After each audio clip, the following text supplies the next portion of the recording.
Bom dia. Vamos trocar aqui um pouquinho o assunto, ainda sobre perispírito, mas nós vamos falar sobre um tema que, em tese, já está bastante desgastado, que é o tal da natureza do corpo de Jesus. Olha nós de novo com esse tema. Mas nós escolhemos esse tema porque nós imaginamos que nós poderíamos dar um novo olhar conectando esse assunto ao perispírito, que é o assunto do nosso final de semana. Então, o trabalho é a natureza do corpo de Jesus, explicada pelas propriedades do perispírito. O trabalho foi feito por mim, por Adair e por Carlos Sete. Adair está sentadinho ali, e Carlos Sete, infelizmente, não pôde estar aqui com a gente presencialmente. Quando a gente fala sobre esse tema de natureza do corpo de Jesus, já tem aquela questão batida, aquela pergunta que sempre surge. Afinal, Jesus teve um corpo carnal ou um corpo fluídico?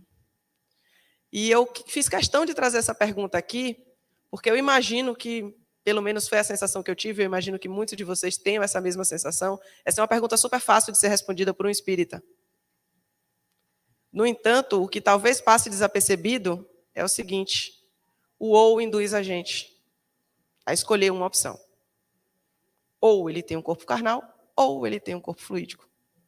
Só que nós sabemos que todos nós temos um corpo fluídico. A gente não pode abrir mão dele, faz parte do espírito, é o pacote.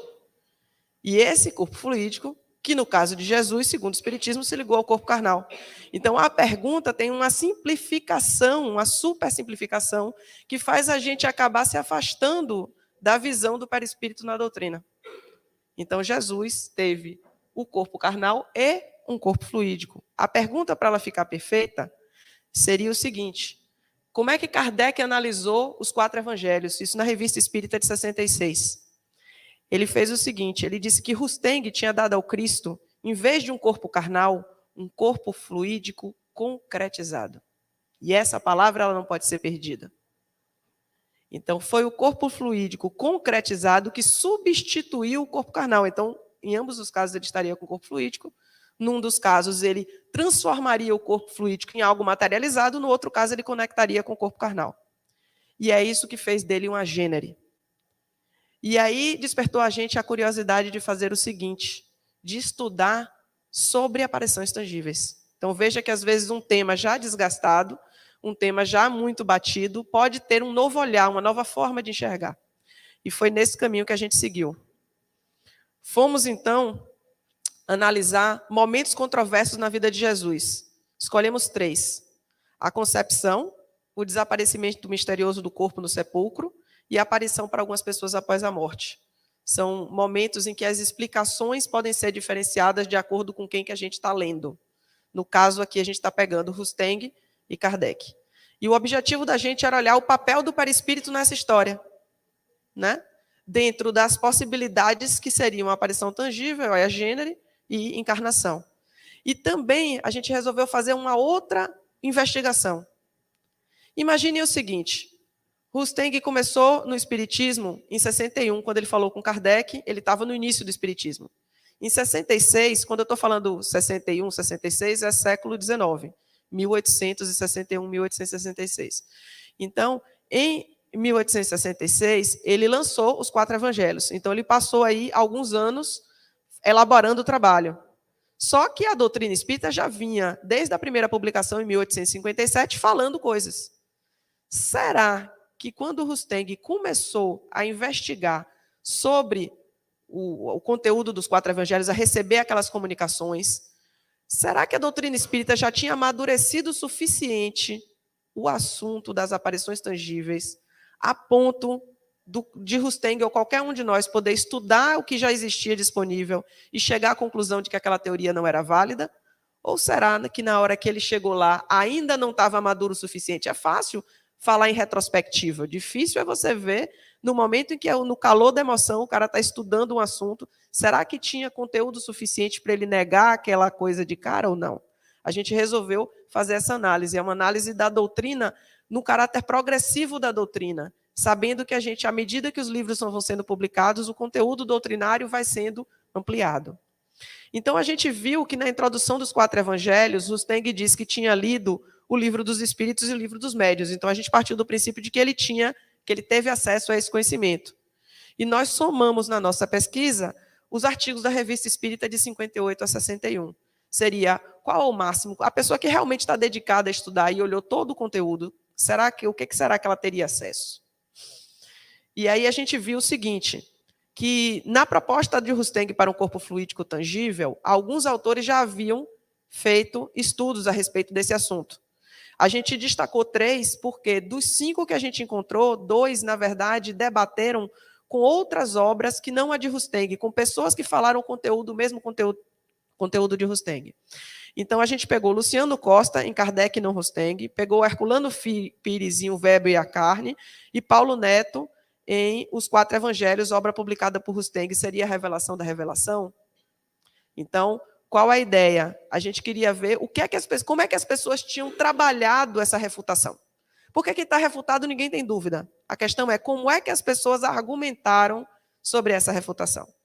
E a gente, então, viu que cada um pegou aspectos diferentes, mas ninguém fez um todo. Tinham coisas que um autor tinha falado e que o outro autor não tinha falado.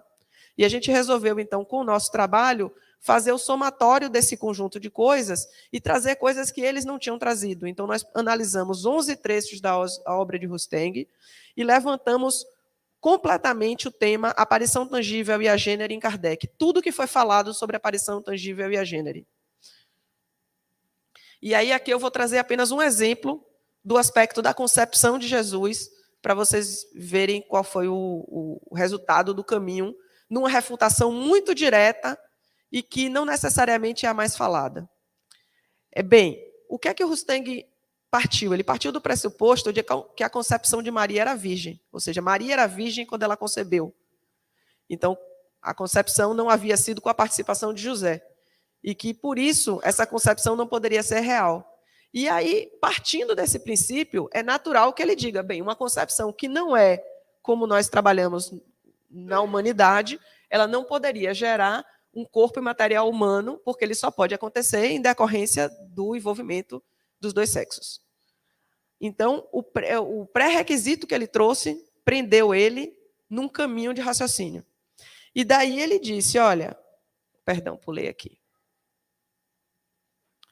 Então, diante dessa restrição que ele criou, a partir do entendimento dele do Evangelho, da Bíblia, ele então disse que Jesus só poderia ser ele mesmo a construir o perispírito ou corpo fluídico tangível. Então, ele trouxe que o perispírito era um corpo fluídico tangível. Então, ele já começou, em relação ao espiritismo, desviando daqui. E aí ele disse que aquele corpo perispirítico de Jesus foi modificado, solidificado por meio de fluidos humanos animalizados para tornar ele visível, tangível, tal qual fosse qualquer um de vocês que está aqui na minha frente e eu interagindo com vocês, ou eu, de repente, fosse esse corpo fluídico tangível em diante de vocês. Então, estando dentro dessa situação, foi que ele disse que Jesus viveu. Então, ele construiu essa ideia.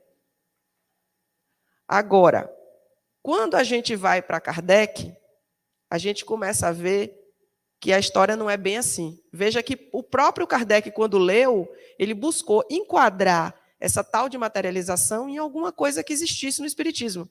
Ele disse, olha, essa materialização tangível, tal qual parecesse que era uma pessoa real como eu ou como você, é chamado no Espiritismo de agênere. Ok, então por isso que ele disse que seria tal como um agênere. Mas será que ele pode ser o agênere? Ele atende a todos os requisitos? Então, vamos ver. Primeiro, quando a gente fala sobre o perispírito, ele diz que é uma espécie de envoltório semimaterial e que constitui para ele um corpo etéreo e que pode se tornar acidentalmente visível e mesmo tangível. Em que fenômeno? Das aparições. Então, ele começa a explicar no Livro dos Espíritos, na introdução, que isso é possível. Por isso que o próprio Kardec, na revista de 66, diz assim, nada disso é materialmente impossível para aquele que conhece as características do perispírito. Será que nós, espíritas, temos realmente essa base doutrinária do conhecimento das características? Eu, Adair e Carlos resolvemos ir investigar para ver se a gente não tinha deixado escapar nada. E aí ele vem, em fevereiro de 59, Kardec tinha uma característica que era alguns temas Ele desenvolvia na revista espírita para depois chegar numa obra fundamental. E o caso do A Gênere da aparição tangível foi um dos que passou por isso aqui. Então, desde fevereiro de 1859, é que o conteúdo sobre o A Gênere surgiu no artigo. Aí, o que é que ele falava? Que suponhamos que o espírito estenda essa aparência, que aparência tangível, a todas as partes do corpo. Teremos, então, a impressão de ver um ser semelhante a nós, que não passa de um vapor momentaneamente solidificado. E aí ele diz, um espírito cujo corpo fosse assim visível e palpável, teria para todos nós a aparência de um ser humano, poderia conversar conosco e sentar-se ao nosso lar, tal qual fosse uma pessoa, pois o tornaria como um dos nossos semelhantes. A gente tomaria ele como semelhante. Se a gente pega essa leitura aqui, a gente chega à conclusão de que, poxa, Rustang poderia acreditar que está dizendo aqui que poderia tomar como semelhante, por que não tomar Jesus como semelhante, como um A Gênere? Mas ainda em 59, Kardec vai conversar com São Luís. E aí o que é que o São Luís responde para ele? Ele dá uma informação que foi essencial. Quer dizer, desde 59 que São Luís já acabou com a possibilidade de Jesus ser um A Gênere. Foi perguntado para São Luís, o que é que aconteceria se tomado semelhante ser, um ser A Gênere, como um homem comum, lhe fizesse um ferimento mortal? Se tentassem matar esse A Gênere, o que é que aconteceria? A resposta foi, puf, desapareceria subitamente. Como o jovem de Londres. Não só ele disse que acontecia, como ele deu um exemplo de que de fato aconteceu. Vê o número de dezembro de 58, fenômenos da bicorporeidade. Então, além disso, ele diz, tais fatos são excessivamente raros e jamais têm um caráter de permanência. Então, São Luís já dá a dica, olha, primeiro, você não mata um A Gênere, segundo, o A Gênere não vem aqui para ser permanente. Ele existe, mas ele não vem aqui para ser permanente. Quando chega em fevereiro de 1860, um ano depois, aí volta a se falar sobre o A Gênere. E aí diz, mas pode acontecer que o espírito revista ainda sobre forma mais nítida e tome todas as aparências de um corpo sólido, a ponto de produzir uma ilusão completa e você fazer crer que você está na frente de um ser corporal. E aí diz que a tangibilidade pode se tornar real, etc, etc. Ele conclui dizendo, olha, isso é sempre acidental, então isso não é proposital, isso acontece momentaneamente, com curta duração. Então, mais uma vez, quem estivesse estudando sobre aparições tangíveis em Kardec, sobre A Gênere, não teria como imaginar um ser vivendo 33 anos como um A Gênere. Por fim, ele diz o seguinte, na Gênese é quando ele dá a palavra final.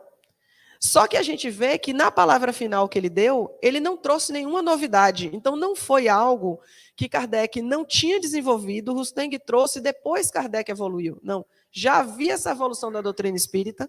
Tudo o que Kardec fez foi pegar o conhecimento que estava espalhado nas revistas espíritas e trazer esse conhecimento para dentro da obra fundamental.